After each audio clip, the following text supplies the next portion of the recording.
Good afternoon and welcome to another evening and welcome to the Lightbearers Mission Community Empowerment Hour. Our series of programming last year, we have shared presentations on the topics of finance, nutrition, some with plant-based cooking demos like we experienced last week, a few weeks ago actually, natural remedies, and with hydrotherapy. You can find the recordings of the past presentations at our website at empoweredforhelp.com. It is our purpose to make a difference in the community, and through training and providing information that meets the needs of our community members and their families. We aim to continue sharing presentations to educate the community on topics such as addictions, overcoming addictions, the family, and much more. So please stay tuned. We also desire to get your input on the topics of interest that you may have. So at the end of our program, we will have a poll about your thoughts, and we do care about what you have to say. Before we get started, we want to open this time with a word of prayer. Bow your heads, please.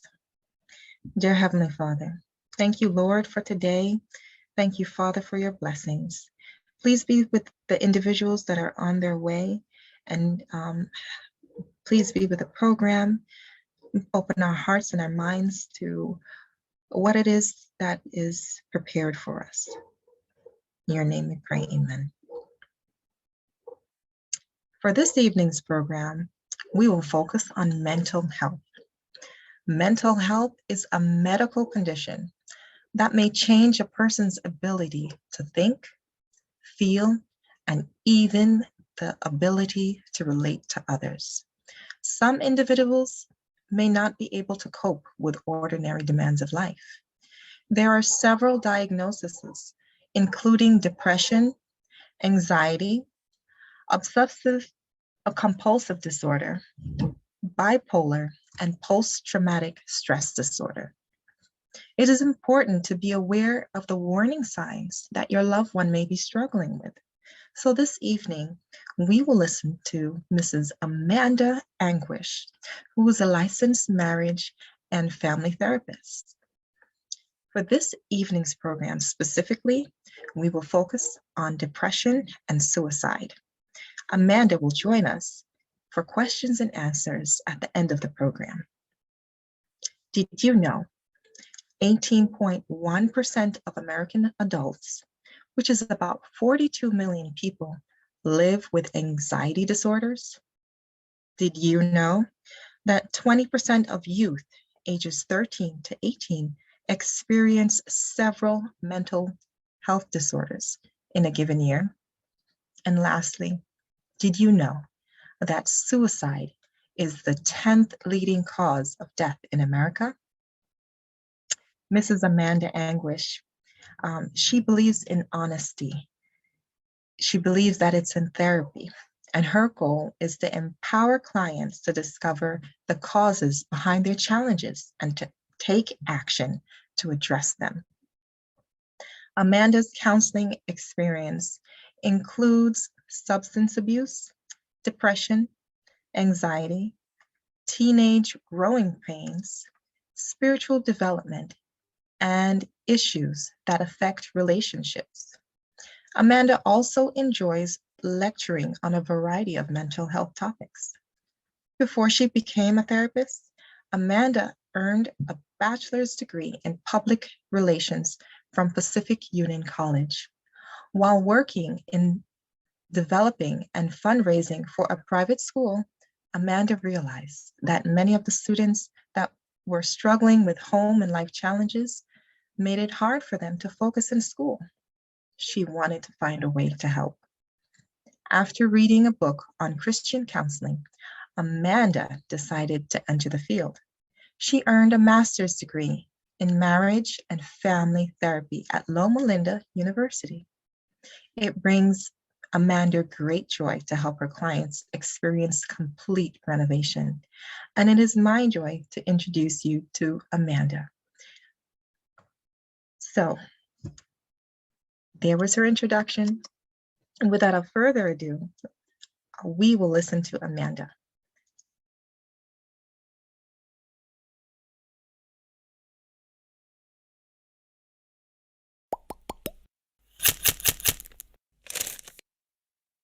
As we're talking about relationships and stuff, because you're here and you're the expert, there are some things, Jonathan and I work a lot with people who are depressed and have anxiety and stuff like that.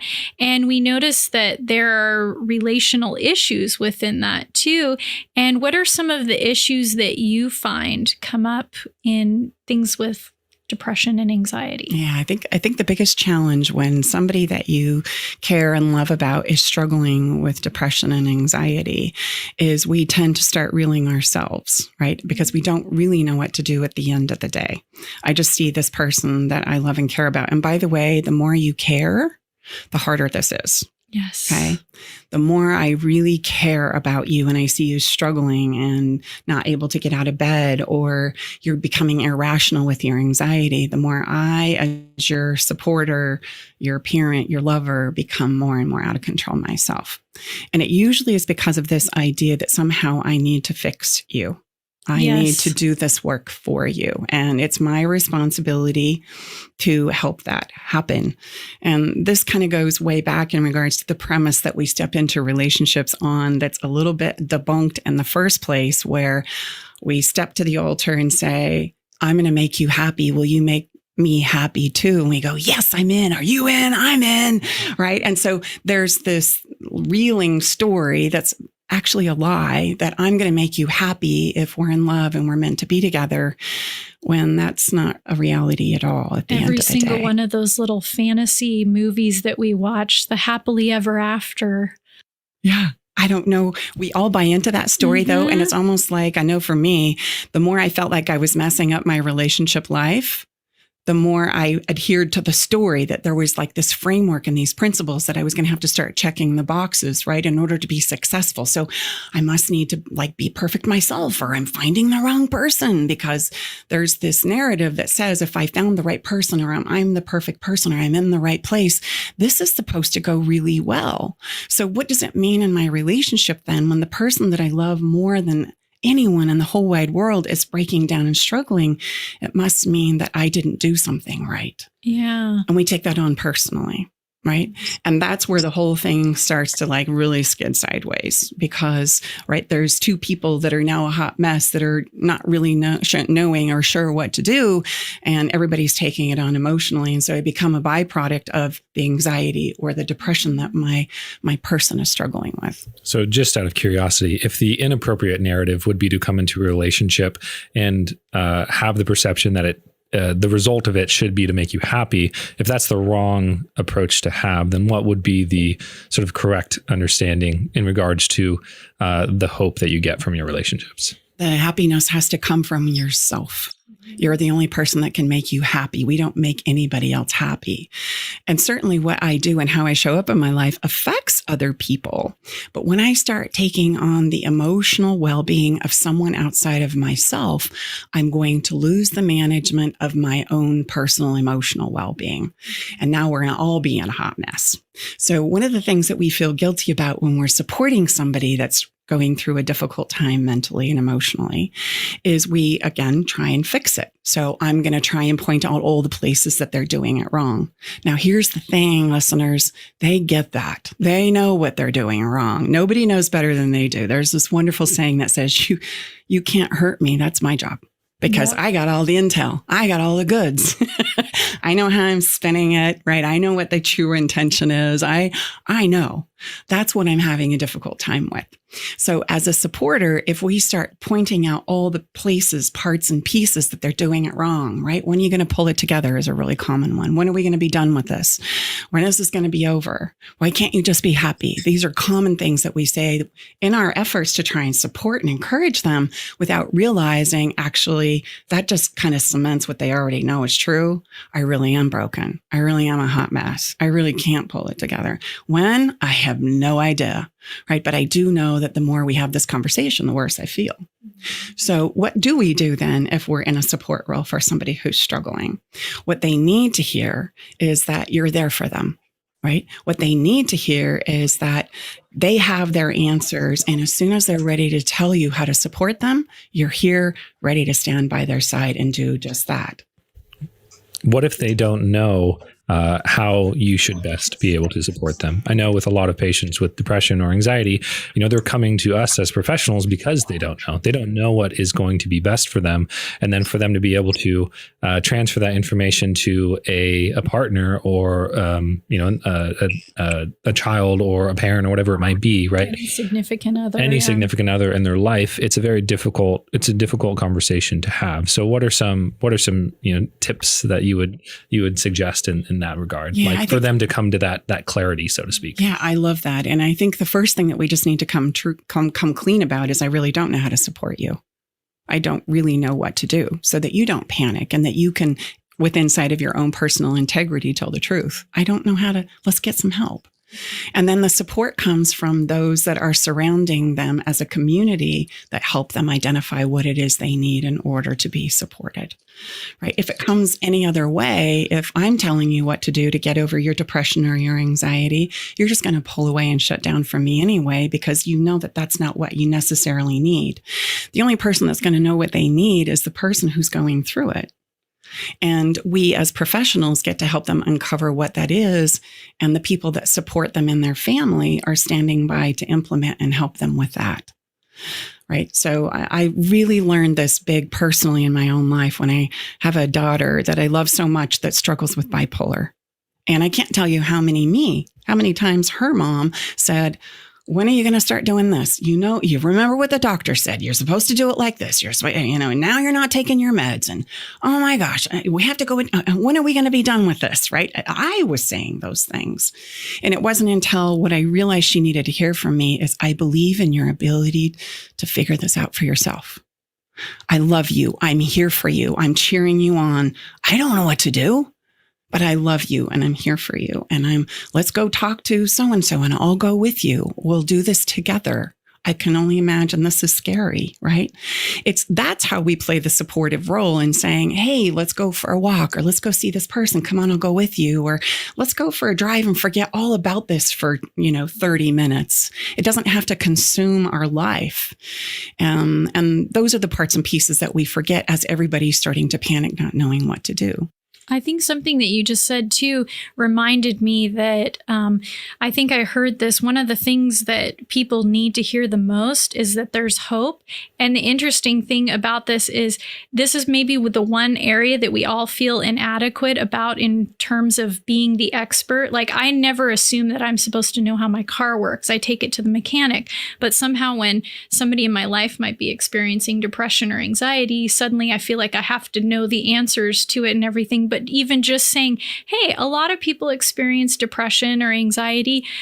There are people, experts that know how to deal with this. Let's go ask them what we can do. I know there's an answer somewhere. We just have to figure out what that answer is. And even if we don't know what it is, there are people who can help us with that. And I'll go with you to see that person. Mm-hmm. Absolutely. Could we maybe walk through a very specific scenario? And I think you gave one in the self-disclosure that you just gave. So let's just assume that you, as a parent and having a patient, or having, not a patient, a child that is supposed to be taking prescription medication, and they're being reluctant to do so. Or what would be an appropriate way to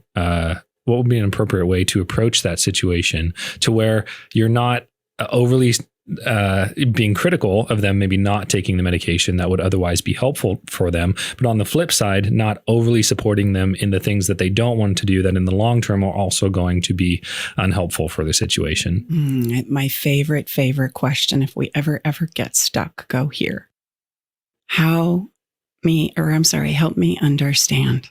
Help me understand what's going on for you and why you're resistant to take your medication. That way I can be there with you. A question that's sincerely asked is always an invitation in instead of a condemnation for not doing that thing that we all know you should be doing.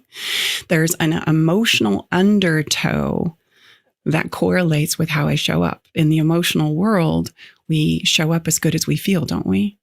So if I'm not feeling so great emotionally, if there's some resistance there in my emotional body, then my physical demonstration or how I show up in my life is going to be the result of the emotional reflection of that.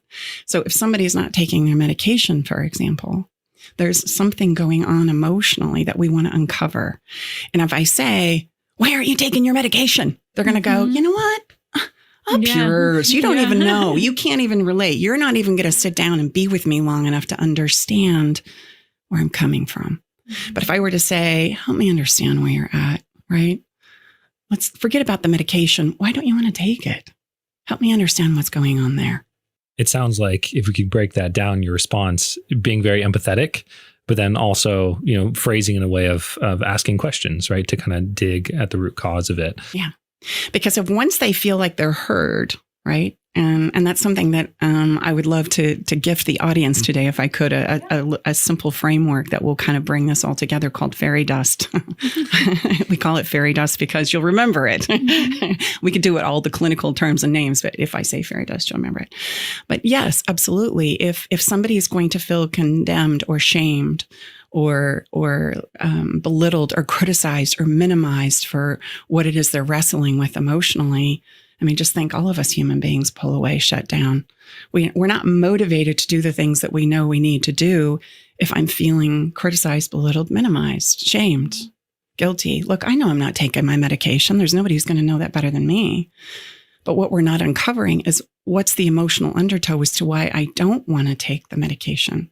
And taking this back to my daughter, bipolars are classic for not taking their medication. Oh, I can't even tell you how many rounds and rounds of conversations we had about, oh my gosh, I'm checking, right? And there's like 3 weeks worth of pills in here. Come on, man, what are you doing? Right? No wonder. And then you start going, oh, no wonder you did that. It's all starting to make sense to me. Totally missing the boat. It wasn't until I would say, help me understand what's going on. And she would say, mania, Mom, is a really great place to be. And you know what? The letdown after that really sucks. Mm-hmm. And I don't know how to manage and balance the space between being here in reality and missing my mania. Wow, that was like huge for me. It wasn't about the medication at all. It was about her own emotional struggle within her own day-to-day emotional experience that she was wrestling with. And she didn't want to take the medication because she didn't want to feel normal. It was much more enjoyable for her to be in the creative zone of writing her songs and singing her music, right? And feeling bigger than life than it was for her to just make sure she ate her vegetables and got to work on time. Mm-hmm. Okay. Now, the wonderful thing about our imagination is when she learned to take herself to places of imagination on her medication, she realized that she could live in both places. Mm-hmm. That there were times where I could take myself in my own mind's eye into that place of imagination and fantasy. But really, I don't want to be there all the time because it really compromises me on the other side of life. And so it's this delicate balance of managing and finding balance within inside of ourselves emotionally, isn't it? Mm-hmm. And physically, how do we show up in our physical bodies and in our physical lives? And how do we navigate and manage these emotional bodies that we have that are invisible? They're lightning fast, right? And they fluctuate and change on a dime. And they can also, the darn things, time travel, right? Which is sometimes not necessarily where we want to go. But we have to often remember that time travel is also the things that help us remember the good times too, right? Mm-hmm. And so it's this human experience that we all embark on as being a human beings where we get to find the balance within inside of ourselves. And so that conversation with her about why weren't you taking your meds, help me understand, was a game changer for helping her understand exactly how to find balance within inside of ourselves, physically and emotionally. Can we go into that fairy dust framework that you were describing, just so that our listeners can get their better understanding of what that framework is, so that maybe their conversation isn't going to be particularly relevant with this medication conversation that we just had, but that they can use that framework in order to address whatever conversation they need to have. Yeah. If there was ever a fairy dust for relationships, this is it. And it's based on the psychological premise of the 3 basic things we need as a human being. Number one, we all want to feel heard, right? You don't have to agree with me, but if you get me, if I feel like you get me, that you hear what I have to say, it's a game changer for me. There's a lot of things that I can let go at that point in time. Number two, I want to know that I'm appreciated. Let's be honest, relationships with ourselves and with each other, they take a gosh darn lot of work. Okay. There's a lot of effort, right? And money and time and resources that are put into creating great relationships. It's a great place of investment. But if I'm not feeling like I'm acknowledged and appreciated for all that I'm doing, I tend to not want to do it anymore, right? We can say that about relationships, work, a lot of other things. And the third principle is, at the end of the day, our deepest, darkest fear, as I see it, is that I don't matter, that who I am doesn't matter, right? That I don't matter to you in this relationship, that what we're doing, what we've created or are in the process of creating doesn't matter. And so those are really the three biggies. So understanding that, it really gives us a huge leg up when it comes to knowing how to navigate our relationships. And simply put, at any old time, for any old reason, under any old circumstances, I can relate to or use fairy dust to help me navigate through anything. And in the communication frameworks that I teach to my clients and in workshops is fairy dust is always the beginning and the end of any conversation, especially if it's going to be difficult. So I would say something like, this is a version of fairy dust. Hey, before we have this conversation, I just want you to know that I really appreciate you and you matter to me in this relationship. And at the end of the day, I really want you to feel heard. Okay. And this is really hard for me. So here I go. That's fairy dust. We could be in the middle of a fight, right? And things are escalating and I'm like, pulling my hair out. And before I reach over the table to choke you, I'm going to say, you know what? I'm impassioned about this because I really care about you. I care about this relationship, right? The thing is the more emotionally charged we are, the more we care. And we forget that. I feel this way because I care. And so if we can remember that in a moment, to just sprinkle a little fairy dust instead of say a bunch of things that I don't mean and do a bunch of things that I don't really want to regret later, I can just, and I've said this mad. Oh, I'm so mad right now. And I want you to know I love you.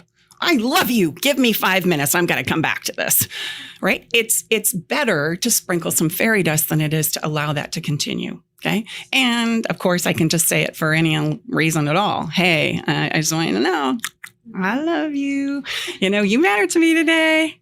Come back home. I can't wait to kiss you again, So the three key things, just to summarize, make sure everybody heard that, is fairy dust equals being heard, being appreciated, and knowing that we matter. Those are the three things that you can sprinkle on any relationship issue, even in the crux of a difficult one.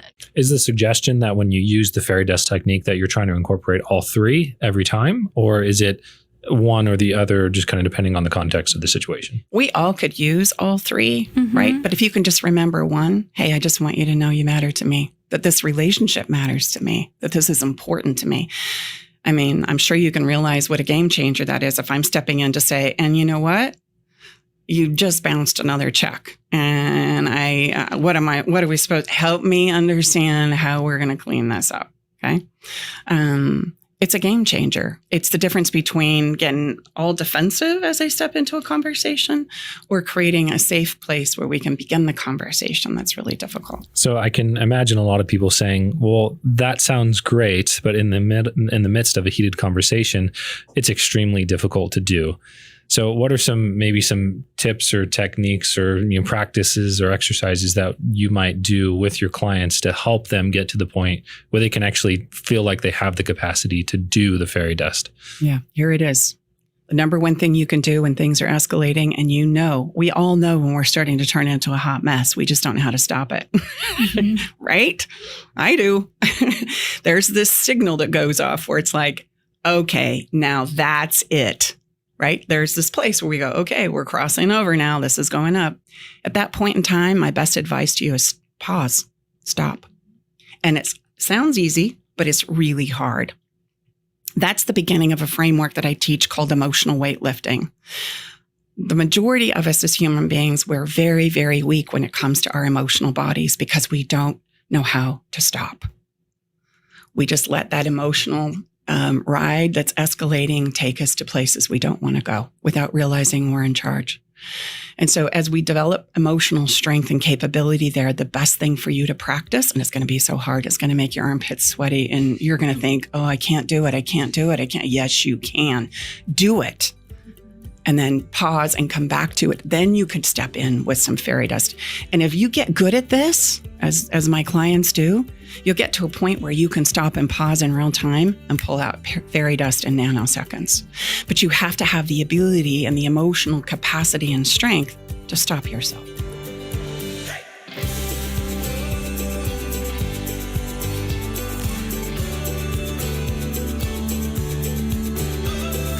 Thanks for listening. To hear more episodes, find us on social media, or support us financially, visit thebrainpeoplepodcast.com.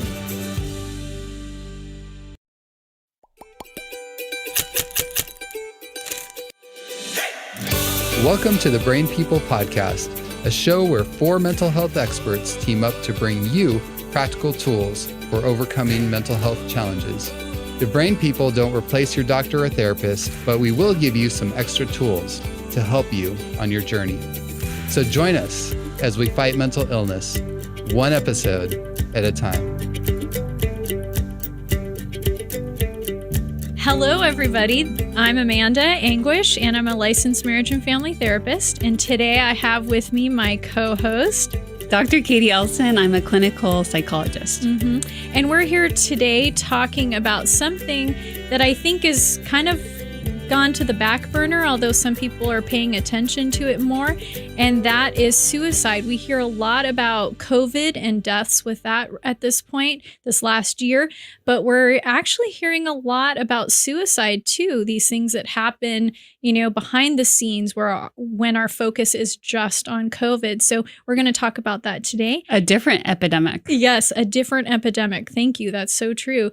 And Katie, some of the statistics that we've been hearing lately about suicide, some of those I know you know about that. What are those? Yeah. So when we think about all the different kind of leading causes of death, we typically think about car accidents, we think about cancer, we think about all these diseases, we think about COVID. Yeah. But suicide is a leading cause of death. In general, top 10, but specifically among teens, which is our focus today, it's the second leading cause of death. Man, that's pretty serious. Yeah. Really serious.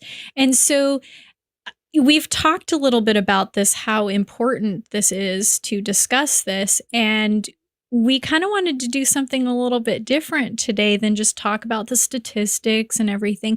We wanted to kind of get a parent versus teen perspective on this sort of situation and what parents might be experiencing, what the teens who might be feeling suicidal are experiencing. And so we're going to kind of do a little back and forth on that. So why do you think these rates are so high? We're hearing a lot about it, or maybe not as much right now, but pre-COVID, we were hearing more about it, but it doesn't seem to be dropping the rates. So why do you think that this is happening right now? I mean, from the teens' perspective, I think isolation is a key component. And I don't just mean physical isolation, although that's also a component during the pandemic, but isolation in the sense of having false sense of connection, right? Social media, and I'm not just saying social media for the general things we talk about, but it's just this emptiness that a lot of teens are feeling. And so if you don't feel connected, right, you don't have that sense of purpose through connection. And that can often lead to considering suicide. Yeah, some of my clients that, the teen clients that I work with, I know a lot of them are really frustrated with COVID because even though they were tending to spend a lot of time in their rooms, on media and stuff like that, they're feeling now, I guess it's one thing when you're a teen, when you're forced to be alone versus when you choose to do it. And so a lot of them are so frustrated, like, I just can't go out and do anything. It's almost like a permanent, you're grounded situation that doesn't seem to be relieving, maybe a little bit more now. So, but that's one of the things that I hear. Anything that you hear too that teenagers might be talking about that might be contributing to that? Yeah. And for me, what I think about is the rates of suicide were increasing way before the pandemic. So when people say, oh, it's because I'm physically isolated, it's yes, as well as there was the isolation before the actual physical isolation. Yeah. And so it's important to recognize there are things I can do even if I'm physically isolated to still be connected, right? So I think the isolation is a key component, but also in regards to like sense of purpose and meaning in life.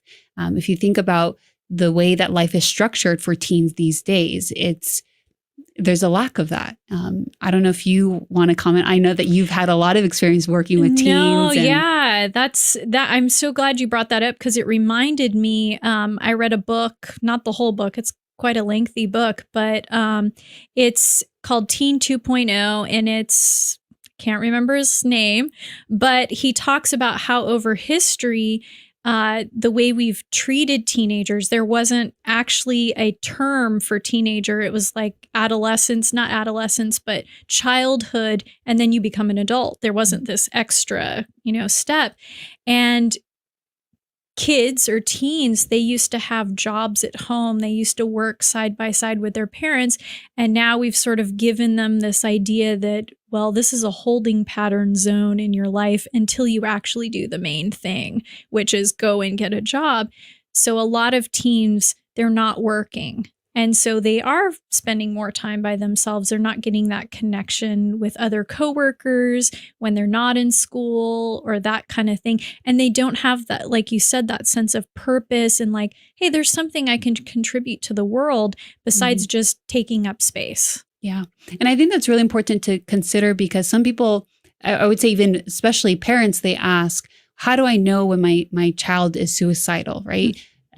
Beyond just the typical teenage hormones, one of the things to look out for is worthlessness, right? That's beyond just the typical teen presentation of changes, but this worthlessness, have no sense of purpose or meaning or contribution to the world. And I can almost hear them tell me this, right now. They'll say things like, oh, there's really no reason for me to be here. No one would care if I wasn't here tomorrow. Absolutely. Yeah. They say that's a big one. No one would care if I wasn't here. They probably don't want me around anyway. My parents just say that I take up too much of their time or something like that. No one would miss me. Yeah, no one would miss me. Yeah. I'm not really doing anything anyway. And so that's a real key component to why they might feel like suicidal or something like that. Worthlessness. And then I think what you also just touched on is hopelessness, right? Hope for the future. If I don't think I'm contributing, also, I don't have the sense of things to look forward to or things ever changing. And I think that's one of the biggest lies of, one, no one will ever understand me. That's like the idea of isolation, I'm not worthy to be here, but then the hopelessness of, well, it's never going to get better. Yes. And I think when we go back to that real quick before we go, talk more about the hopelessness, but that not having contribution in the world, I think I hear a lot of parents say, oh, I just want my kid to focus on school. Like I don't want them to have to think about a job or anything like that. And I think, no, this might be the best time when they learn work ethic, but they also learn a sense of like their value in being here. Like I can help people. I can contribute things to the world that, maybe somebody else could, but they're not here to do it. And I'm in this place right now to be able to do this too. And then when we go to the hopelessness, I think of, a lot of kids, they see their parents struggling. And this is something where parents can be more mindful of what they're doing too, is it's one thing to struggle. It's another thing to represent to your kids that this is as good as it's going to get, So I always tell parents, don't try to hide the stuff that you're going through. Like you might be sad, you might be angry, but always end it with a sense of, but we're going to get through this. We're going to figure it out and we're going to get through this, because if I'm a teenager and I'm seeing my parents suffer, why would I ever want to get to 30 years old, 35, 40, 45 years old if I don't see any hope in that? Yeah. And I just read a quote in your office, right, that says, that the world is full of suffering, but it's also full of the overcoming of suffering. Yeah, I think that's so powerful as a parent. The one little tangible thing that you can do is always end on a positive note, even if there is struggling happening in the family. Yeah, because that's realistic, right? It's not It just is. being overly positive, but the reality of it all is that, yes, you may be suffering today, and this is both for parents and for teens that are listening, that it can get better, right? Mhm. Yeah. And just thinking about that, it also, one of the other reasons why teenagers have a difficult time, or why they say I'm suicidal right now, is oftentimes they feel at the end of their coping skills. Like, I have so little ability to handle this situation. Maybe I haven't been taught how to handle. How do I deal with conflict with my best friend, or with these girls or these guys that I'm in class with, and they're talking to me this way? I don't know what to do. I'm completely clueless. And so even having that sense of, I don't have the coping skills, that's one of the things that leads to suicidal thinking and stuff. So what's something that maybe a parent might respond to their child if they're feeling that way? So before we get to that, I have a quick kind of thought on that Okay. of, when they run out of coping skills, I often think suicidal thoughts is a coping skill, not a healthy or adaptive one, but it's an escape. If I can just think in my mind of a place where the pain doesn't exist, then I feel better for a moment. And I remember the first time I realized that as a therapist, I started empowering my clients to say, you don't actually want to kill yourself. And they look at me like, what are you saying? Yeah. No, if you want to deal with the pain, right? You're so overwhelmed. And I asked them, if there's something that I can help you in reducing the pain, would you want to live? And all of them, no one has ever told me no. And so going back to the question of parents, what can you do, is don't freak out about the thought itself. Yes. Right? Recognize the underlying hurt of the thought and saying, well, how can we address the hurt and the pain? I think that's so key too, because one of the first responses of parents is usually one of two things. Oh, you're just being a teenager, you'll get over it. Or the other one, which is, oh my goodness, I'm an awful parent. My kid wants to die. I can't deal with this and stuff. And so we freak out, which then leads to the kid going, or the teen going, what am I doing? I'm really that bad. This must be horrible if my parents freaking out and everything. And so just having a sense to go, I'm just going to ask another question. What does suicide mean to you? Or what does being suicidal feel like to you? And oftentimes teens will say, I don't know what to do. I feel like I don't know how to handle this. And it literally is a cry for help. And if parents come to that, oh, you need help. Well, let's look for help then, or let's figure out how to get that help.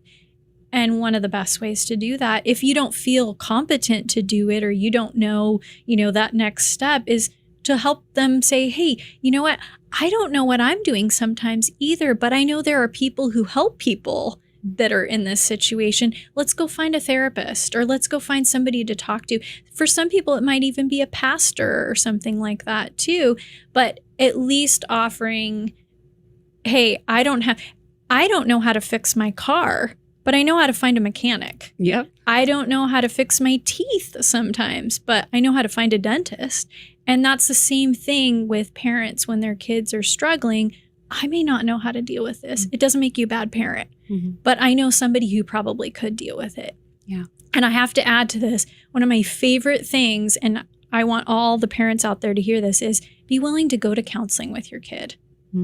It's nice when I can help them, but it's even nicer when I can help the parent help the kid. That's the best feeling, knowing they're going back and they're going to be able to work through this. And I'm so glad that you mentioned that, because sometimes parents will immediately jump to, okay, let me go find somebody to help you. And that sometimes is a part of the root problem, because the child is saying, I want your help. I want your attention. I want you to be there for me. And then the parent immediately is like, let's take you to counseling. There's something wrong with you. But then you said to come to counseling with them, which is saying, I'm in this with you together, right? So from the teen's perspective, you have to reach out for help. I think that's one first step that teens can take away. Sometimes we want people to read our minds. We want people to help us, but we never communicate, I need help. So teens, ask, go to your parents, go to somebody that you trust and say, I need help. Yeah, don't be afraid to say it outright, explicitly what you want. Exactly. And then parents respond in a way that, hey, I hear you. You know, don't dismiss it by, oh, you just want attention or whatever the reason. No, hear them, hear that it's a cry for help. And then how can I help you? Yeah. Can I give you a hug in that moment? Can I take you to counseling? What is it that you need? I'm here, whatever you need. But parents, you have to be able to be present enough to hear the cry. Because sometimes teens are crying, but you're so busy that you don't hear it. And that's a good point too, because I think sometimes, you know, I'll hear parents say, well, I didn't see this coming. Like, am I a bad parent? What did I do wrong? And I say, well, you know, sometimes it can be subtle, but sometimes it can be pretty obvious if you're looking for certain signs. And one of the biggest signs, I think, just to help the parents is anytime you see a big deviation from their norm, you know, if they're dressing a totally different way, just start paying attention. Like, where's this coming from? What might this be about? Who are they hanging out with? Does this mean something different? Sometimes the way they talk, if you hear them be more negative, like self-defeating thoughts, but they're coming out verbally, like, oh, I can't do anything right. I'm so horrible. Like nothing ever works. Wow, where did this come from? They didn't talk like this last week or last month. I'm starting to become aware of this. And then just ask them. I love to tell parents, just be a mirror and reflect back to your kids sometimes what you hear, what you see. I've noticed you started changing the way you dress. Tell me about that. No judgment whatsoever. Yeah, not is it okay or is something wrong? Oh my goodness, why are you dressing like this? This is awful. You know? Yeah. But just reflect back. And then that gives the teenager an opportunity to let go of a little bit of maybe what they've been holding on to and go, yeah, well, my friends are dressing this way or something and I want to look like them. Or I just felt like I wanted to, you know, express myself this way. But it tells you something of what's going on inside of them too. And sometimes explicitly asking. So if you have a concern that they are suicidal, I know a lot of parents are like, you know, beating around the bush or, you know, sometimes just explicitly asking, like, are you thinking about harming or killing yourself? Right. Which sometimes I've heard some parents and other people say, well, does that mean like I'm suggesting the idea to them? That's not the first time or the last time they're going to hear that. So definitely not suggesting. And that makes me think that we should probably talk about this too, is that one of the ways you might see something different is self-harm behaviors, you know, and it's really important, you know, I don't want to err on either side of this, but self-harm does not necessarily mean suicide, but it still does mean that there's something wrong. And unfortunately, we live in a world where news gets around really fast and kids talking about cutting is really rampant. And so kids might cut, they may not be suicidal, but it's still a reflection of something that's going on inside of them. Why are they even trying it then? And they don't know how to cope, like you mentioned before. And they don't know how to cope, so they're using this. So even talking about that and saying, hey, let me see your scars, let me see what they look like. And then saying, hey, I think this probably needs to be talked about, and let's go find somebody that we can talk to about this that can help me help you. Yeah. So self-harm, suicide, right? These are things that need to be talked about. And I think a pattern of what we're talking about is also the importance of just having connection.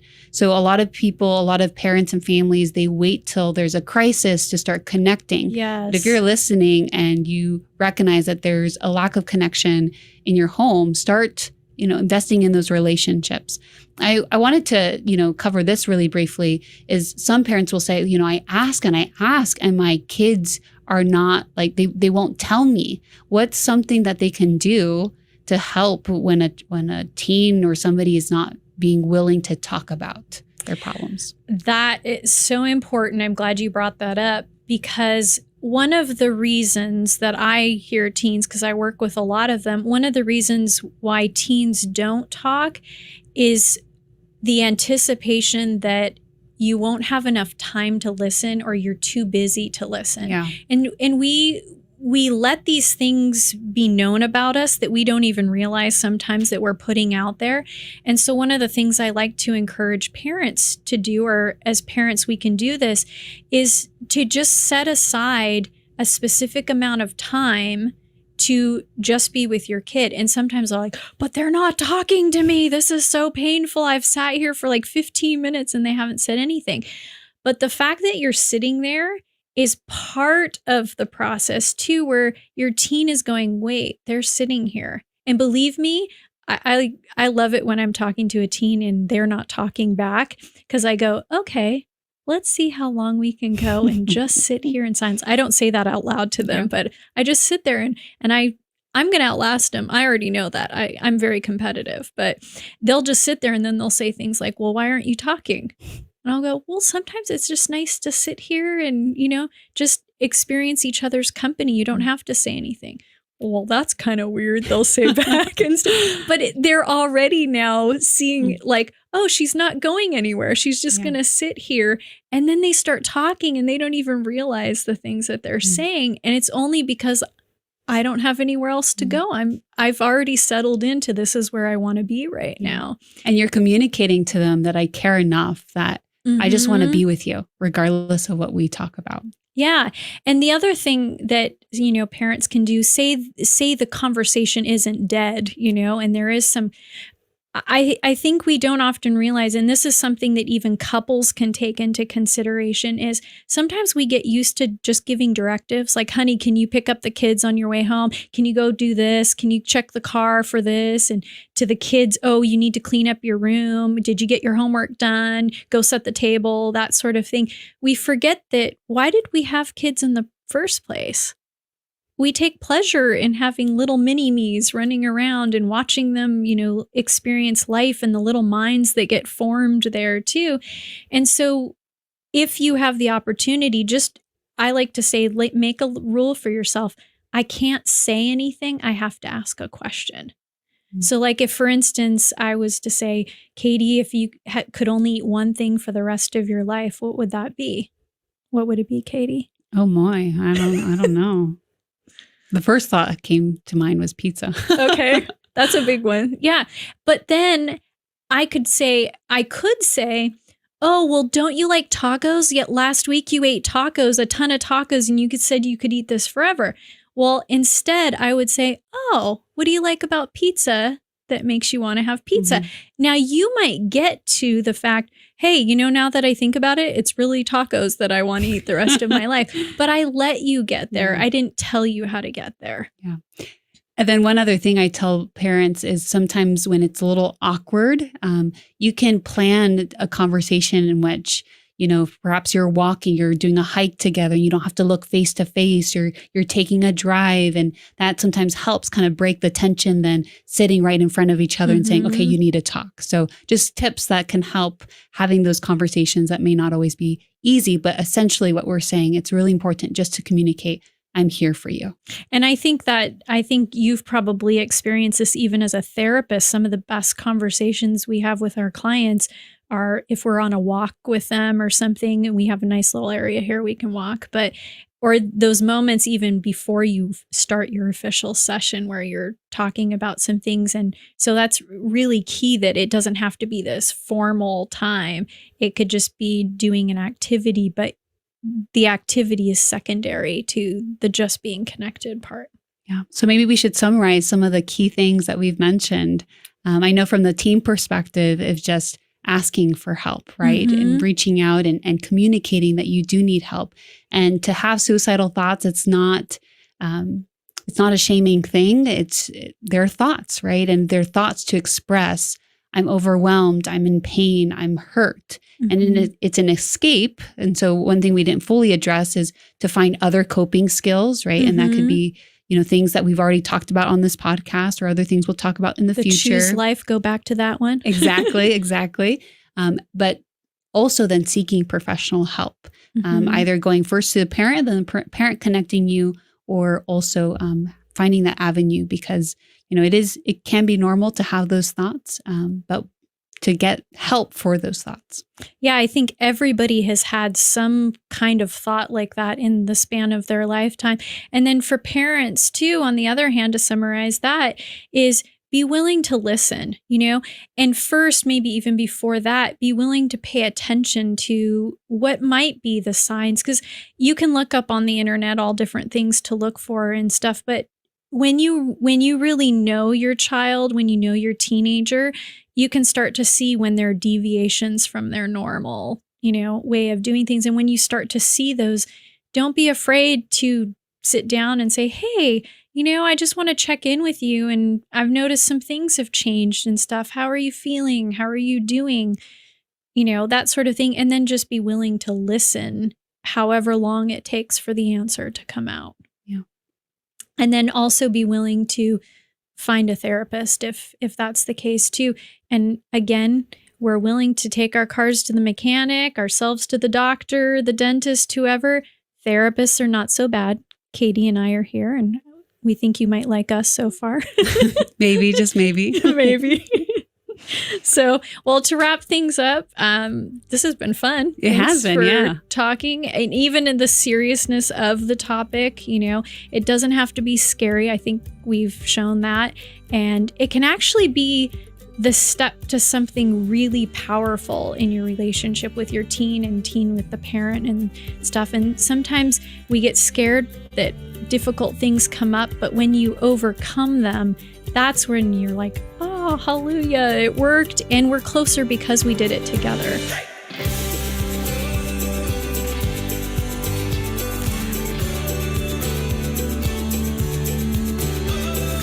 Thanks for listening. Well, how did we enjoy that one? I really enjoyed listening to the sessions on depression. And yeah, I see lots of thumbs up. Yeah, that was really eye-opening. I'll tell you what, one thing I really got out of this, I think what's important that we should take out of this is communication. How do we talk to people? How do we talk to our loved ones? What's the best way that we can talk to our loved ones when they're going through a crisis, or even when they're not going through a crisis? Let's practice it before, so we can practice it when they are going through something. Definitely. Hope is something that was that stood out to me, especially for somebody who is depressed. They need empathy and not sympathy. And another thing that was really eye-opening to me was the thought that you can say, help me understand what's going on with you. Why aren't you doing this? Why aren't you doing that? And it just makes a difference in how you're able to communicate with your loved one, and maybe your children, or whomever it is. It could even be your coworker. We can reach so many people with the tools that we were just empowered with. Another one is fairy dust. Does anybody remember what fairy dust is? Being heard. Thank you, Jeff. Please rephrase those. Okay, so fairy dust, being heard, instead of pointing fingers at the person, you want to remember, just let them know exactly what you're thinking. I am mad because I love you, and this is getting me frustrated. And you don't even have to say anything after that. You just have to let them know that you're mad and you love them, and move on to the next step, which could be a little space because you're upset and you can't process everything at the same time. You need to let them know that they're appreciated. That's number 2. And number 3 is letting them know that they matter. It's so important. because as individuals, we have these self-doubts that overwhelm us, and we have these self-doubts that overwhelm us, and we don't know what to do with them. We almost believe them, and I think depression leads to the suicidal thoughts of worthlessness and not being heard and feeling so isolated, you know. We have Miss Anguish here, and hi. I had to unmute myself. It's Sorry. okay. How are you doing? I'm good. How are you? I'm feeling very enlightened over here. Oh, nice. Yeah, so we just got finished watching the session on depression and suicide, and I learned so much about fairy dust Mm-hmm. and some of the things that we can do as parents or individuals communicating with our loved ones. Mm-hmm. Better tools. I just feel so equipped to practice it, especially just being silently present with a young adult. That can be challenging. Actually, one of the nicest things that you can do with a young person, because especially nowadays, people are so busy all the time that we've actually, as a society, we've become accustomed to people not listening, like truly active listening. And we've also become accustomed to people, being quick to move on to the next thing. Sorry, my hair's moving because I have a fan on. It's warm in here. That's okay. So yeah, just having somebody willing to sit and sometimes even reflecting back what they're hearing you're saying, because we don't often even realize sometimes when we're in a state of depression or anxiety, the things that we're saying that we're also believing. And I often tell people when we have depression and anxiety, it's easy to believe the lies that depression and anxiety tell us. It is. It's very easy to sink in, and then it's so hard to get out of that thought process. One of the things that stuck with me, especially for somebody who is depressed, is hope. And when I think of that, I thought of a couple of Bible verses that talk about hope. As specifically Proverbs 23 verse 18, because this would do it for me if I was feeling so down and worthless. And so it says, "For surely there is an end, and thine expectation shall not be cut off." You know, so sometimes I think we talked about, or you talked about on the session about mechanisms that we can use instead of the negative ones. We can use better ones. And so I guess claiming promises, or speaking to your pastor, or confiding in your parent, as hard as it can be. And one thing that reiterated itself throughout the entire session was, okay, so something's wrong with my teeth, or something's wrong with my eyes, or something's wrong with my ears, or maybe the car. We go to the right person, but when something's wrong with our mind, we think there's nobody to help us. And I think that's a stigma that we can definitely talk about and just get out there, that it's important that we change that mindset so we can seek the right help. One of the things I recommend everybody getting is a Bible promise book.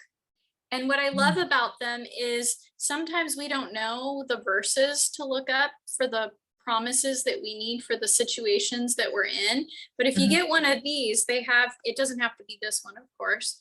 And by the way, you can even go online and type in Bible verses for depression, and all kinds of websites will pop up with all kinds of verses, and you just find the one that appeals to you.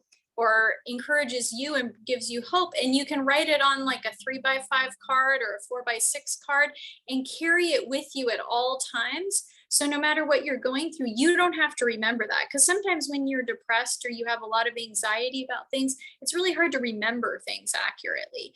But if you have that card on you in your purse, in your wallet, in your pocket, whatever it is, you pull it out, and then I don't have to remember what it is. Exactly. I'll just read it to myself, and that can really be encouraging. But then as you're reading it to yourself, hopefully what will happen is you'll start memorizing it as the more you read it. And then it will be in there when you need it the next time, even if that card isn't on you. Yes. I like that idea. Training the brain to dwell on those Philippians 4 verse 8 things which are true or helpful, of good report. If there be any virtue, if there be any praise, think on these. I like that. I like that. I'm definitely going to get myself one of those books. So we have a question from one of the audience members. How can we communicate with other family members when a child is depressed or suicidal at home? So how can we, is the question, how can we communicate with them when the child is at home? Yes, and what's the best way? The best way I have found is to ask questions. Okay. You know, and use the question, use the thing that they've already said as the building point for the next question. So if somebody says something along the lines of, you know, I don't feel very good about myself, or I'm feeling hopeless, or something like that, you can just ask the question, what does that look like? You know, what does that feel like, that hopelessness? And as they explain more about that, this is one of the things that I think therapists get the privilege of, that a lot of people don't realize, that oftentimes we think we know something, and so we start to answer it like, oh, you're depressed, well, why don't you do this, and that? Right. But what we should be doing, and this is what they do in war, is you never go to war before you learn about the enemy. True. And so that gives you the best strategy. So then now when you go to war, you have everything in front of you and you know who you're dealing with. It's the same way when we're dealing with our loved ones who might be depressed, or, you know, even thinking about suicide or self-harm, is get to know what that really means. I know what I think suicide means, but I don't know what you think suicide means. And for many young people, especially, suicide, or saying that they're feeling suicidal, is a way of saying, I'm overwhelmed. I don't know what to do. And so what I would normally think, if I was just, you know, the average person, is, oh my goodness, you're going to kill yourself because you just said you're suicidal. But if I say, well, what do you mean by that? Like, what does that feel like, or what does that look like to you? Now I'm giving them an opportunity to express some of that stuff that's going on in their life. And sometimes that gives you a better awareness of, where do I take this person for help? You know, is it because of, you know, a medical issue? Is it because of their acne, or they've broken up with somebody? Or is it truly because there's an underlying current of depression that's been there for years and we just didn't know about it? Right. Now I know when I'm going to seek for help, and I do recommend this. Don't assume that just because that person says, okay, I'm fine, that they're fine.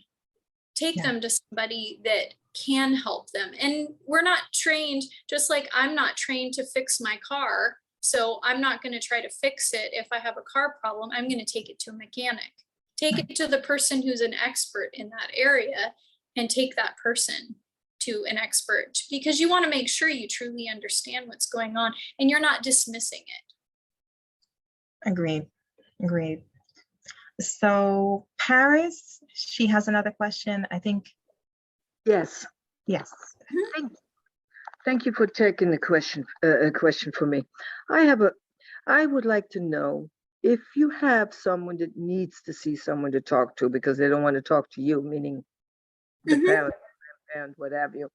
But I'm looking for someone like a Christian. I don't want someone that starts throwing new waves, new ages on them and all that good stuff that I totally want nothing to do with. And I don't want them to have anything to do with.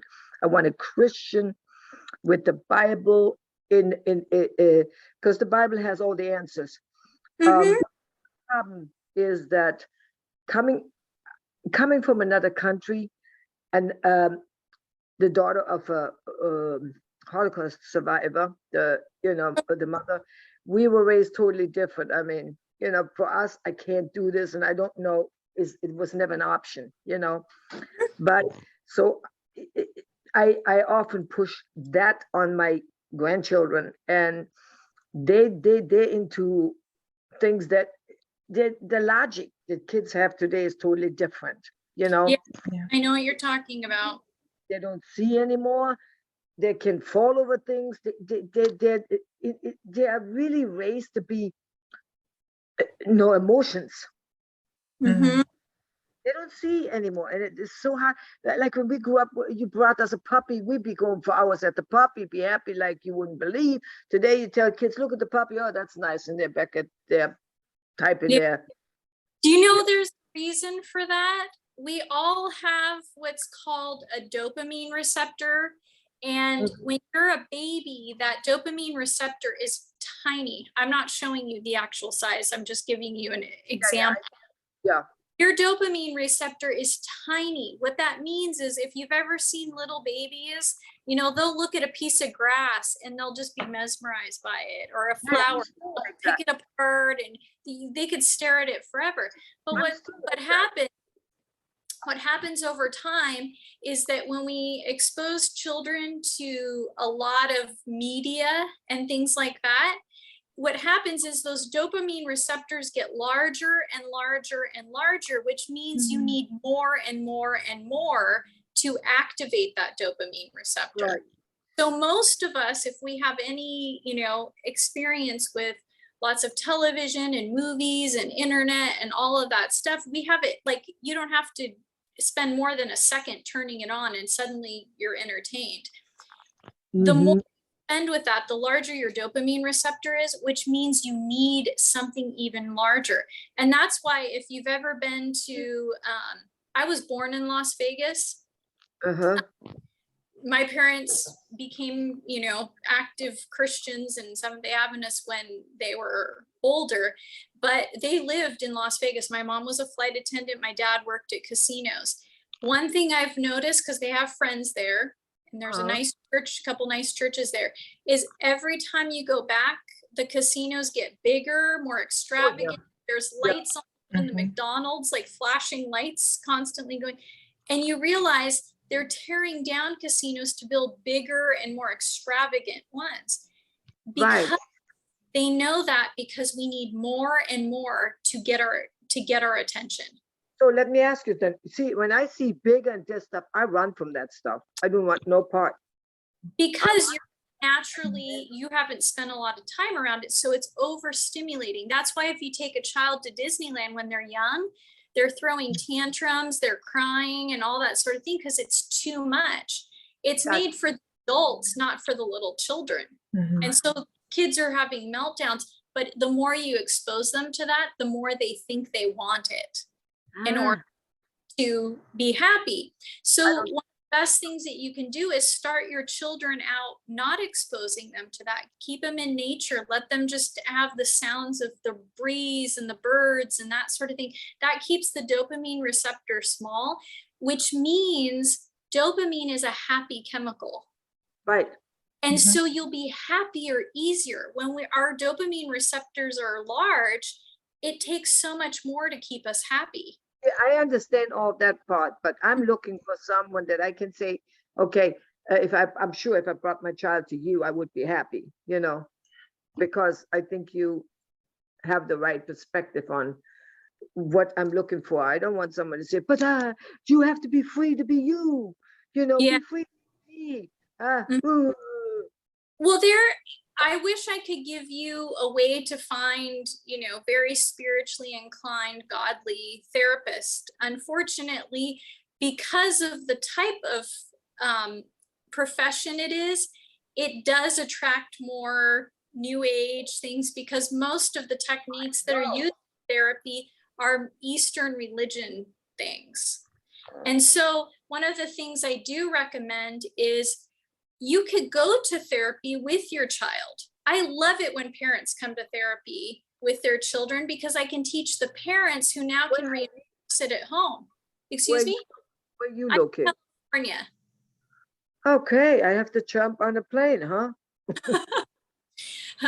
And so when you look for a therapist, go with them, and you don't have to go 2 times in a row. Go once. If you don't like what's happening, find another therapist. Say, thank you for your time. I think, we're going to look and see who's a good fit for us. It's the same way with a hairdresser. If you don't like the way your hairdresser does your hair, find somebody that you do like. If they say, well, the child wants to be with them alone, then they don't want the parent there, But that's okay. It's up to you. You don't have to just accept that. Say, well, I would like to learn these tools with my child so that I can help when they're at home, because they're only here for an hour a week. I'm going to be with my child many hours a day at home, and I want to be able to reinforce these things. Well, I like the things you were saying. It really was good. Or was it you or the other lady that spoke? It was really enlightening, because it's the approach I want to use. I need to learn, and maybe if there's something kind of CDs where you can learn that, because it's really makes a difference. Because they're not in my days. I'm almost 70, so here's a kid. There are some resources that I can recommend, because I know that's one of the things that people like. There are some books that I can recommend, and they're both quite helpful. One is called Telling Yourself the Truth. It's by William Backus and Mary Chapman. Okay. Telling Yourself the Truth. Out there who knows how to write English, can they write it and maybe send it to me afterwards? Okay. So Telling the Truth by William Backus, Backus. There's another book called Sos Help for Emotions. Oh, good. And that's by Dr. Lynn Clark. And that's a good one. That's a nice one for even somebody who's not necessarily Christian, because it's not overtly Christian in the book, because some people don't want it. They have some triggers with that sort of thing, so that can help. There's also, it's SOS, Help for Emotions. And then there's a workbook that goes with Telling Yourself the Truth, and it's learning to tell yourself the truth. You don't even have to have the book to do the workbook. It's a separate thing that will help you. One thing that I can offer you too, if you go on to audioverse.org, I have several presentations on there that you can utilize to learn how to do some of the therapy. Yes, 2 N's, Dr. Lynn Clark. And so you can go on audioverse.org and type in Amanda Anguish, and you can. I don't write English at all, but okay. For my children, we can email. Can you place your email in the chat, and we can email you these resources later? I can forward an email. I hit the button. Okay. How about this? We will find a way to get in contact with you. Yeah. Okay. And you can go on audioverse.org. That's one way. And my presentations, if you just type in my name under presenter. And then you can also, I've done some presentations. I did one recently, I think back in September, for the students at Weimar College. Mm-hmm. And it's on actually going through the ABCs of cognitive behavioral therapy. I like that one. And so you can look that one up, and I go through a very practical application of changing the way that you think about different things. And then you can sit down, and I like to encourage people, don't feel like you have to be an expert at this to try it.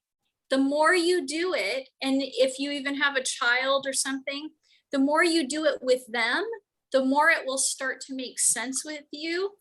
And the best way to learn something is to teach someone else. So if you don't feel competent yet, try to teach it to somebody else, and that will point out the areas where you still need to learn. You can watch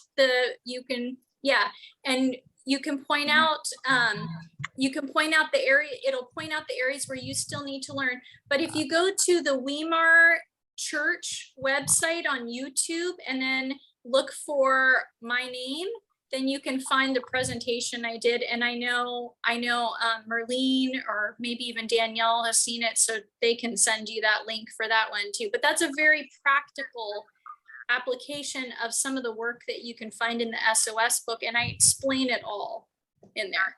That's what I needed. I appreciate that. Very You're welcome. So Marlene, thank you so much for that. Marlene, did you have a question? And we also have one question in the chat that I overlooked. You want to do that one first? I want to do that one first. Thank you. So this question is about non-pharmaceutical natural alternatives that are in mental health healing, or are there any? Absolutely, there are. Now, I have to make a disclaimer. I am not a pharmacist. I am not a psychiatrist. Okay. Even psychologists can't prescribe. I can tell you some of the things, though, that the psychiatrist I work with prescribes for people who have depression. I saw somebody put ashwagandha up there, and so that is definitely one that helps calm you. It also helps with depression and that sort of thing. We even have something at my work that this is a shameless plug. I get no money for this, so don't worry, I'm not doing this. This is good for anxiety, mindful relaxation. And I'll just tell you some of the things that are in it that they found from the research help. So magnesium, glycine, inositol. Inositol is something I see a lot for anxiety that's being prescribed. L-taurine. One of the things that is interesting is actually taurine is in a lot of those energy drinks, but there's natural taurine too. And one of the ways you can get natural taurine, which will help make you alert, is through watermelon. Okay. Yeah, so there's GABA in here and L-theanine, and somebody else put some natural remedies also up there that are also helpful to Have you people do. Okay. Have you ever heard of I didn't hear. She said, have you heard of Brilla for adults? I think that's Brilla? what I saw. for children too? I haven't heard of that. I haven't heard of that. Again, I don't prescribe, and I'm technically not supposed to give you that sort of thing because I'm not a prescriber and I'm not a doctor, which I think is ironic because doctors don't get any preventative education in school and nutrition education. So they shouldn't be the people we go to for health. This is considered a natural. It's not medicine. Yes. Okay. That's okay, but even still, I'm not supposed to do that. That's more if a nutritionist can do that, say those things. So technically, I'm not going to give you that information. I wanted to see it so you can check it out on your own if that's something that, you know. It's anxiety, stress release, irritation, and impulsiveness. Now, one of the things I do want to suggest, though, as helpful as all of those herbs and things are, one of the things that is my emphasis is the way that we think.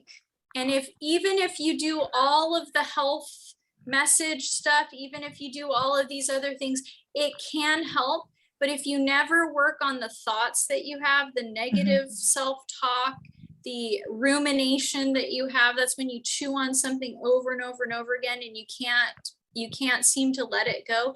If you don't get to that part, you'll still have trouble more often than not, because what's been shown to help is actually changing the way you think. And if you ever do a study in the Bible, this is something I like to encourage people to do. Go through the Bible and type in, if you have a phone app or something like that, type in the word thought, thinking, even what's the other word that I'm looking for? I'm switching gears here from a session I just came from. And It's so, okay. You said imagine, thought, thinking. if you're in the King James version, even the word imagination, sometimes we think of imagining as like, oh, I'm being creative. But do you know how often our minds are creative and thinking up the wrong things? And so if you type in those three words, you'll realize how much the Bible talks about how important our thoughts are. We have to have some rein on our thoughts. Our thoughts are not left to us just to be whatever we want them to be, but there should be some government in the way that we think, and reframing our thoughts and managing our thoughts is a good way to do that. Thank you. I'll definitely do that. Marlene, thank you so much for being patient. Did you have a question? Yes, I also want to comment that we are told that 90% of disease begins in the mind with our thoughts. That is true. 9 times out of 10, it starts in the brain. Yeah. In our thoughts. Powerful to know. You just have to do something about it. Yes. So, I imagine a household that has, I guess, anyone, teenager or whatever, a person who is depressed or suicidal. How does the parent deal with the household, the rest of the family members and things like that? Is there any suggestion on that? Yes, there is. As therapists, one of the things that we're taught is that whenever there's a problem in the family, especially when we think of it as like, oh, this is the depressed person in the family, they're the identified person as having the problem. That's never the only problem. And you don't want, I like to think of it as like, if you look at one of those old clocks and the gears, those gears, they interact with each other, they turn. And so whoever is the person that we consider as like having the problem, we don't realize they're interacting with the other people. And sometimes a lot of people will especially become discouraged because they'll go, oh, well, I'm depressed. And that's because my mom was depressed and my grandma was depressed and my uncle committed suicide 5 years ago. And I'm just always going to be this way.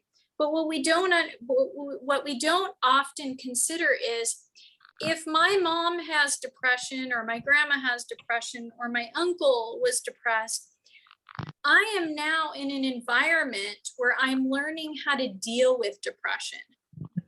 And if those people have been significantly depressed for any period of time, what am I learning in that environment as to how to deal with that depression? We have to be careful as families that we're not reinforcing the depression in the family because of how we're responding. And we might be, like they say, functioning alcoholics. Some people are functioning depressed people. They're doing all this stuff, but they're not really happy. And so the next generation can be watching that, and that can be more discouraging or creating a sense of hopelessness. So the whole family getting help can be really helpful. But sadly, most of the time, the family goes, okay, you're depressed, you go get help. And I don't have to deal with it until I start falling apart myself. And even then, maybe I'm not ready to deal with it. So one of the things that we can do is allow the whole family to be a part of the process, and let the therapist or whoever the person is that we're seeking help from, let them see the whole family dynamic. Because sometimes there are factors there that just a little tweaking, and that changes the whole dynamic. Just like if one gear goes a little bit faster, a little slower, it affects all the other gears too. That's so true. I like how you put that together, because I think another stigma within mental health, and when you're going through a crisis, is you have your own problem. I'm fine. You go get help, So thank you for asking that, Marlene. Yeah. We are a family, no matter where we are. And I think it's important that we talk about this. We talk about it, that we need to get together and go together, not just one person at a time. They're not the only ones who's sick. We're all affected. That's really important. I feel like I had another question. Where was my question? I had a question on how do we use the natural remedies? Is there a certain way that we use them? Or is it just the pills that we're taking, or is it an herb? I recommend talking to somebody who knows what they're doing, because there's a lot of research out there, and sometimes people don't get the benefits of a herb or supplement because they're not using it the right way. Maybe they're not taking enough, or they're taking too much or something like that. And so sometimes functional doctors or homeopathic doctors, because they spend a lot of time in this, they can help you. But there's a lot, the internet can be bad, but it can also be great, because there's a lot of research out there that tells you how much you have to take in order for it to be beneficial. I've heard some people, taking vitamin C, but they're not taking enough for it to actually have a therapeutic benefit. So find somebody who knows about this, and you might have to shop around. If the first person isn't helpful, find another person. Even ask some people. Sometimes if you go to a health food store, there's somebody who's trained, to understand the supplement section and stuff, or they can refer you to a book that helps you, or a person in the area that they've talked to people having gone to that person. So don't give up just because you haven't found what works. The other thing is we all have, slightly different biologies. And so even with medication, I've had some people who've, and I do a group every day, and I've had some people come in and go, oh, I can't stand this medication. It makes me so sick. And somebody else is like, what? That works so well for me. I would never give it up. It's so amazing. And they look at each other like, how is this that we don't, because different people are in different places. And that's the same with supplements. Sometimes what works for somebody. So that's why they call it practicing medicine. Sometimes you have to keep practicing until you get it right. Yeah. I like that.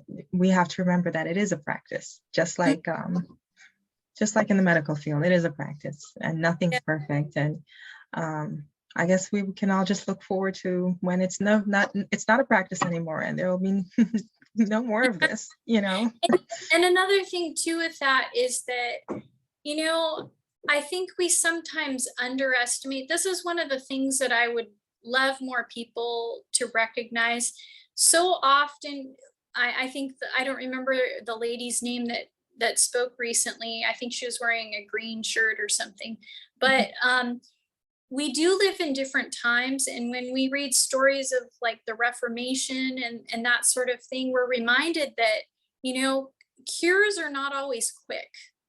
Things don't always resolve quickly. And one of the beautiful things about God is that he has perfect timing for each one of us. And so if your prayer is, God, I'm in a difficult situation, I'm trying to learn about what is going on with me, what issues I need to help my child with or whatever, would you teach me these things? I do believe God, through the Holy Spirit, will teach us how to become wise in the areas that we're deficient, because God wants us to be able to use these things to help other people too. And there will be a time where somebody might say, wow, teach me some of the things that you know. And that will be a stepping stone for us to also share our testimonies of our faith with other people. Because there are a lot of people nowadays who are struggling. And this is one of the ways to, help them also understand how beautiful and loving God is too. So never think, one of my favorite verses in the Bible is where Joseph says to his brothers, what you meant for evil, God meant for good. Yeah. And so whatever we think in our lives is for evil, like, oh, this is just to tear me down and throw me down, and it's going to defeat me, and I'm hopeless and worthless and everything. I remember Joseph and what he went through. He was up and down, back and forth. Yeah. And then ultimately in the end, where did he wind up? Second in command. Foreign country. Do you know what that's like? That's like somebody from Mongolia who leaves Mongolia and 13 years later winds up as the vice president of the United States.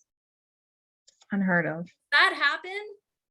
No, that seems impossible. So that's a miracle. And then it's not even just that he was in second in command. God put him there and let him go through all of that turmoil to teach him how to help take care of his own people. He orchestrated the events for it to come full circle and to help his people. And so don't ever underestimate the difficulties that you're going through and what those can teach you to help other people in the future too. Exactly. I like that. And when you mention that, it just reminds me in all things. In all things. It didn't say some, it didn't say in only the good things. It says in all things, give thanks. And I know that's so hard to do when we're feeling so downtrodden, we're feeling so depressed. We just have to remember, thank you. And we don't even have to feel it, but if we just give praises, thank you, it gets better. It does get better. Words are powerful. Absolutely. And do you know who suffers the most when we give thanks? Satan. Yes, because what he was using to tear us down and cause us to lose faith in God, we're turning it back and throwing it in his face. Oh no, I'm not going to let you do that to me. And that's the only thing that makes him suffer. Is when we turn something that he was using to cause us to doubt God and turn it around to praise God. How much do you think he hates that? A lot. A lot, yeah. A lot. I tell you, words are so powerful. Oh, we have another question. I don't know who this person is because I just see pictures where there should be a name. But you can ask your question, whoever's hand is raised. Sorry, this is Brianna. Hey. I just like to be creative. I have a question. Are there any programs for people, especially because I'm really struggling with depression and I'm getting tired of it, and thoughts. Are there any programs for people with depression, Christian programs that I could go to? Absolutely. Yeah, I'm affiliated with 2 programs. One is a 10-day depression and anxiety recovery program that happens about 10 minutes from where I work in Weimar, California, and it's called the Nedley Depression and Anxiety Recovery Program. And so I would strongly recommend that. I've seen people get better in 10 days that have been depressed, suicidal their entire lives. And they'll even say, this is the best thing that I've ever done. I wished I had done it sooner. I also, that's something that I do in my part-time, but full-time, I work at a place called Beautiful Minds Medical. And we've actually had quite a few people, even though it's a local place where people come, for 3 hours a day. We've had people who have flown out here to do our program, and they'll stay in an Airbnb, or maybe they know somebody in the area they'll stay with. And it's about a 3-week program. And that's because it's only 3 hours a day, typically for people who can't be here all day, for shorter periods. And so that's also an option too. And I believe I know our program takes insurance. The other program, I believe, takes insurance as well for at least some, if not all, of the program. Okay. Do you know what kind of insurance that they take? I'm pretty sure we take most things except for Medi-Cal. I don't know, but we've even had people with Medi-Cal, and we do have a scholarship program. So for people that have to self-pay without insurance, even that may be an option for you too. And you can always call our phone number if you want to write it down. It's 530. Let me get a pen. Hang on. Yeah. And our program, because of the nature of it with insurance, it's not overtly spiritual, but all of the principles you'll get here, you'll recognize if you are a Christian and especially a Seventh-day Adventist. So, and we do incorporate spiritual. We have a spiritual counselor. We also have once a week, our pastor comes in and talks with the participants, because we can justify it, because research shows when you incorporate religion and spirituality into your program, you actually get better results. So we have no problem telling people when they come, if you're okay with this, we'd love to have you. If you're not, we understand. And, there are other options, but we would love to have you here. Okay, So the thank phone you. number is 530-889-8780. 530-889-8780. And you'll wind up talking to probably an individual who will kind of triage you and send you to the right place. But if you tell them you're out of state and you're interested in the intensive outpatient program, or IOP for short, they'll send you directly to them, and they can do an assessment if you're a fit for the program. But you can also call Nedley Health Solutions too, and you can just look that up online and see the phone number for that. I'm not aware of the phone number right off the top of my head. It's called Nedley. Nedley, Nedley Health Solutions. And you just type that in online and they'll get you to the right person, and they'll also do an assessment with you. And that's the 10-day program. The one that I work with full time is we ask people to commit to 3 weeks of being here. Okay. Thank you so much. I appreciate You're welcome. But I do recommend the books. Even before you start something, at least give yourself, some traction with reading a book or something like that. You'd be surprised how much reading one of these books can help, just getting your mind in the right place, even just to sustain you until you're able to get more help. Okay, thank you. You're welcome.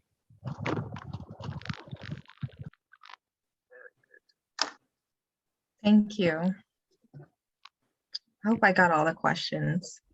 I'm looking at my notes here. I think one of the things that I wanted to touch on was communication, because I think it's just so key in the realm of mental health. It's really communicating with the person, being true to yourself, and letting them know that you're present, that I do care. But I'm not showing it because guess what? I'm not perfect either. I don't have great communication skills. And so one of the things that I liked about the tools that you gave us is telling the person, I'm upset. I'm very upset, but I love you. And I just need a moment, but we're gonna get through this. And I appreciate you, you matter, but just give me a moment because I'm upset. I think that really resounded with me, because I'm told that I'm not a good communicator sometimes. So I'm working on that as well. And so that was really, really helpful for me. I don't know about anybody else. Yeah. Do you have any more tips about communicating with our loved ones? Just being present with them, or how to keep the conversation going, especially with the children that don't want to talk, or that they do want to talk, but you don't notice the changes, Yeah, I go back to, I don't think I shared this. I'm not sure though, that podcast was a while ago, but when I went off to college, I had a brother who was very close to me. He's the youngest and I'm the oldest, and there's 2 in between us. And when I went off to college, I felt very sad because he was about 9 years old when I went to college. Mhm. And I remember I would try to call every once in a while to, talk to my siblings and him especially. And I noticed that when I would call, he wouldn't say anything for like the first 10 minutes.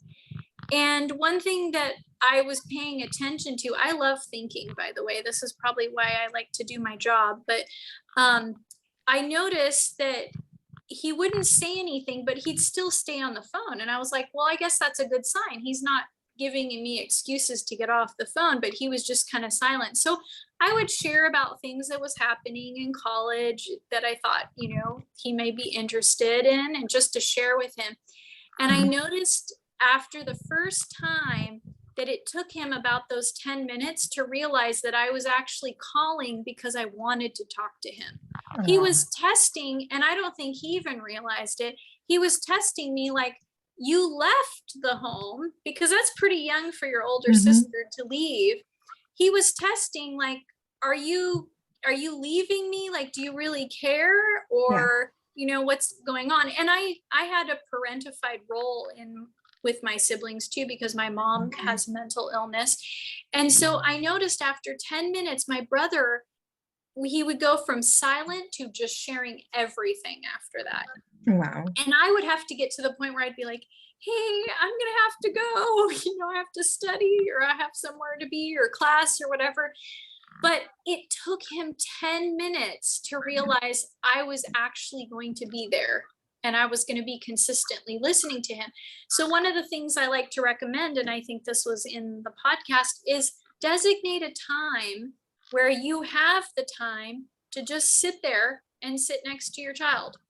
Sometimes we want to rush it. We're not willing to be patient. And so if you go in their room and just sit on the bed next to them, if they're doing their homework, just say, oh, if you want to do your homework, that's fine. I just want to sit here and be with you. Yeah. Or you're on the couch with them, or whatever, or you let them know that that is sacred time and you're not going to be distracted by anything else. And they will actually come to find you, even if they know, hey, I'm going to be on the couch at this time. And if you have anything you want to talk about, I'm happy to talk. You might have to go, 3 days or 5 days or a week sitting there with nothing. But if they know you're there and you're giving that sacred time to them, they will often share with you. Most of the time they don't share those because they think you're in a hurry. And how do you feel if somebody's in a hurry? You don't want to be share. A bother, right? Yeah, you don't want to share. Somebody's also saying dinner time. Yeah, you can make dinner time a sacred time. We all put our phones away. We don't have anything in front of us. This is sacred family time. And, the world is getting easier and easier. They have these Lucite boxes that have dinner time questions, and you can pull a card out, and that can be the focus of your dinner time conversation, and everybody gets to participate.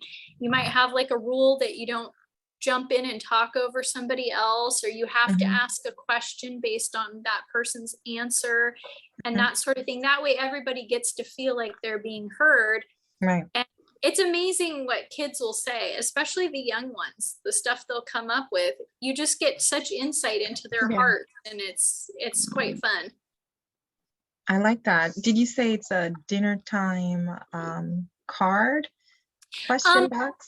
They're these Lucite boxes, so they're clear, and they have like square cards, and usually there's like 100 of them in there.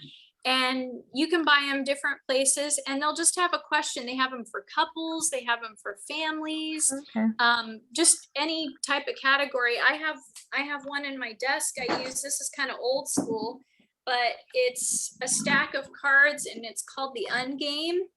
Okay. And you can buy it with the board, or you can just have the questions. On this one, the question is, when do you feel most peaceful? They're just very open-ended questions that you can use to get a conversation going. And at first, let me just say, if you've never done this before, it's going to be awkward. A little. That's okay. It's okay if it's awkward. You just keep doing it until it becomes normal. Okay. I like that. Kids are always gonna be like, what are we doing? Why do we have to do this? And you go, I love you, and I want to get to know you better. And so if it's you and your spouse and you answer the questions and then you give the kids a turn, let them see that you enjoy doing it. No kid is going to want to do something if you go, okay, pull out the cards again. It's time to do the question. Who's going to do it this time? What? I told you it's your turn. You know, that kind of thing. Let it be enjoyable, and then they'll want to do it too. That is so true. I like that one. I'm going to use that dinner card question time. 'Cause usually when we do sit around the table, we do talk, but it's sometimes I just want to be quiet because that's the time when they're quiet. But yeah, just being honest, it's just one of those things. But dinner card questions, I'm going to definitely look that up. It is a good time to have a conversation. And you can even be sly. Have the cards, but don't tell anybody you have the cards, and just say, you know, I was thinking the other day, like, I feel most peaceful when I'm doing this. When do you feel most peaceful? And then sit there and listen and just take it in. Being present. That's going back to that. Even if it's being silently present. I like that. We have a hard time feeling like we need to fill in the silence, but it's okay to just sit there silently side by side. Exactly. Do we have any more questions? I didn't see any other hands raised. I don't want to overlook anyone. Jacob and his friends. I'm not sure if I got. Oh, Job. Yes, Job and his friends. Yes, that's a very good illustration. Yes. Thank you, Chad. Yeah, I think one of the things that we can take away definitely is communication. Keeping in tune with our family and not going so fast. And the reason why maybe these things are happening is because we are going so fast, you know?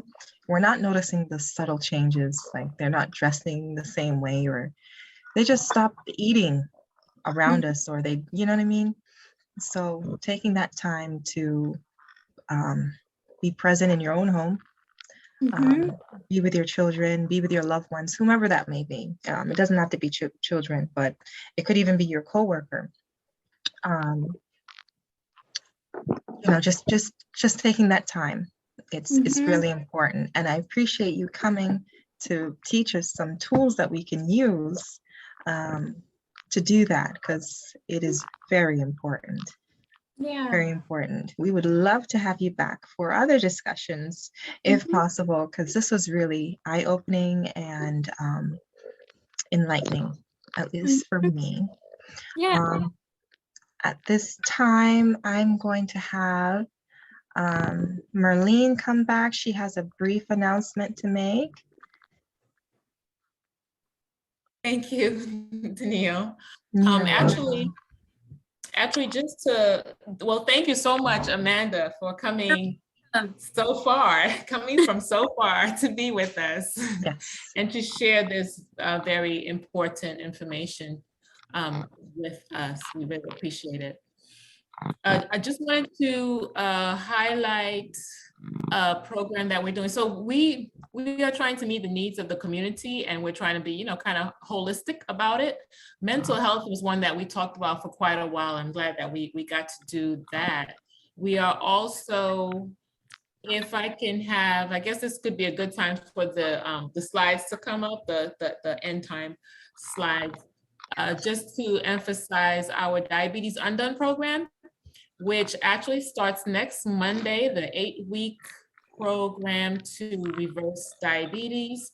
And the deadline, we've been advertising it for a while, the deadline for signing up and, you know, completing registration is tomorrow, since it starts on Monday and we need to get the packages to the participants. So just a reminder of that. And then our next presentation we'll be bringing back gardening. This is the time of year for the gardening. So we're going to have the shepherds do a presentation for us, and that's going to be on the 19th of April. Just wanted to highlight that.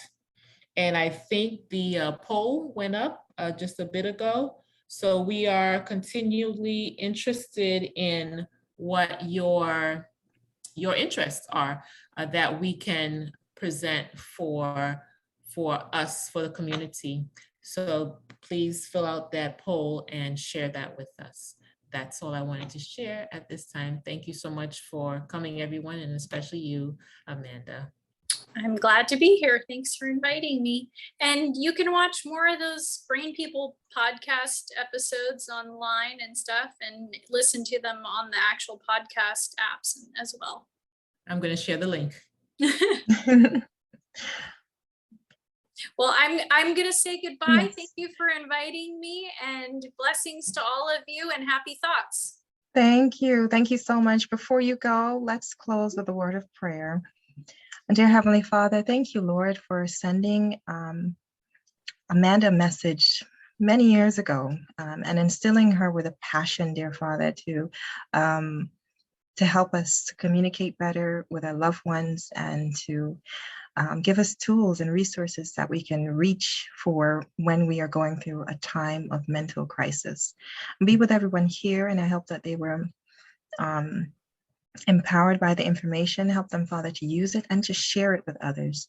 And be with us as we continue on with our week. In your name I pray, amen. Amen. Thank you, Amanda. We really appreciate you coming. You're welcome. I'm happy to help, always. Yes. Have a good one. You too.